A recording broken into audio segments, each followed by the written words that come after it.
Bien, bonjour et bienvenue dans cette deuxième vidéo donc concernant l'air qui nous entoure.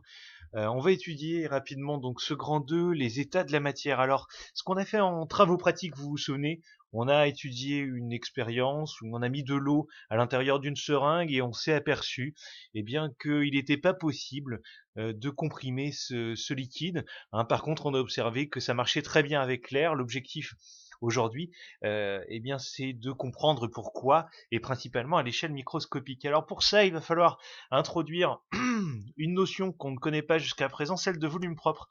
Alors il se trouve qu'on dira que un liquide, ça possède un volume propre, hein, parce qu'il se trouve qu'on ne peut pas modifier son volume, le volume qu'il occupe. Donc, on dira ça d'un liquide. En revanche, on dira d'un gaz, bien qu'il n'a pas de volume propre parce qu'il n'est pas possible de.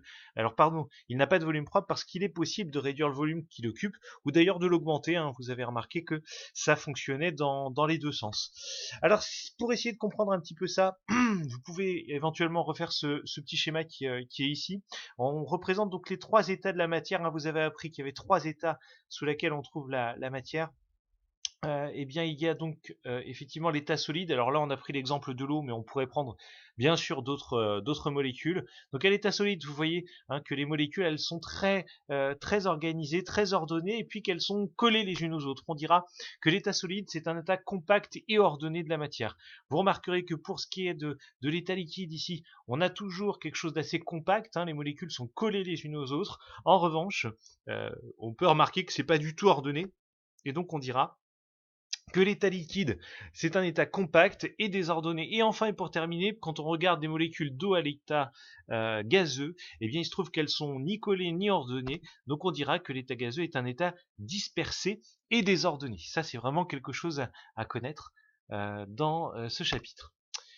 Alors comment est-ce qu'on explique bien finalement ce qu'on a pu observer? Bien vous voyez, hein, ici on a représenté les molécules qu'il y a dans l'air.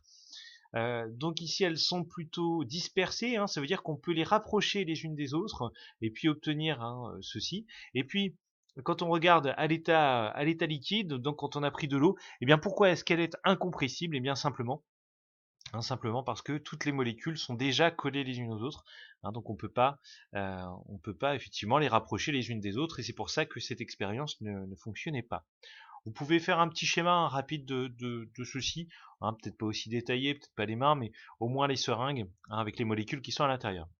Enfin, et pour terminer, un petit rappel sur les changements d'état. C'est quelque chose que vous êtes censé maîtriser depuis l'an dernier. Ça, je vous le distribuerai à la limite en classe, hein. Vous n'êtes pas obligé de refaire ce schéma-là.